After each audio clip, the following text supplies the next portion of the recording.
तर आज होती गटारी। नमस्कार मंडळी, जय सद्गुरू।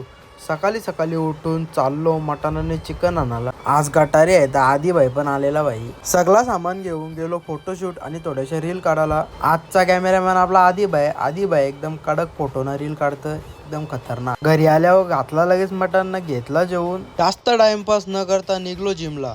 या बाईला गाडीचा फीचर दाखवत होतो, यो बाई बघा काय बोलतो, टेक्नॉलॉजी। जास्त टाइमपास न करता उठलेल्या बकासूरला घेऊन निघलो जिमला। गाडी चालू करीत नाही तर कुणाल जण चेरी भेटली, यांना बाय बाय बोलून निघलो जिमला। गाडी पार्क करून पोचलो वरते। आज पण जिम मध्ये लाईट नव्हती, यो बहाणा ऐकून केला वर्कआउट चालू। आज होता आपला लेग्सचा वर्कआउट। उचलली रॉड न घेतला पहिला सेट बारबेल स्क्वॉट मारायला, दुसरा सेट लेग प्रेस मारून, तिसरा सेट लंजेस मारतच होतो तर लाईटच नव्हती भाई, अख्खा कालोख कालोख दिसतो। व्हिडिओ पण नीट नाही आली। घेतला चौथा सेट लेग एक्सटेन्शन मारायला। सेट मारित नाही तर ये दोघं सांगता आवरा गरम झाले, मी जिमच करत नाही चाललो बोलतो घरा। त्यांना डरके आगे जीत बोलून घेतला पाचवा सेट वेटेड काल फ्रायजेस मारायला। तो झाल्यावर घेतला लास्टचा सेट सीटेड काल फ्रायजेस मारायला।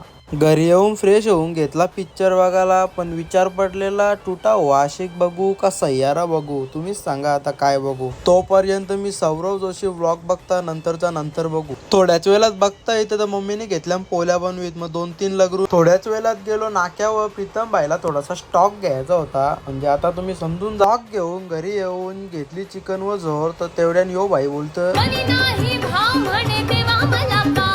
नंतर इथं येऊन बघता तर यो भाई झोपून अभ्यास करतं। आता काय बोलायचं याला। थोड्या वेळात मिनी आणि प्रीतम भाईने घेतला जेवायला। भाई सांगतं आज गटारी आहे, बोलतो उद्या श्रावण आहे, आज किती खायचं खाऊन घे। भेटू आता पुढच्या ब्लॉग मध्ये। हा ब्लॉग कसा वाटला कमेंट करून सांगा। तोपर्यंत बाय बाय।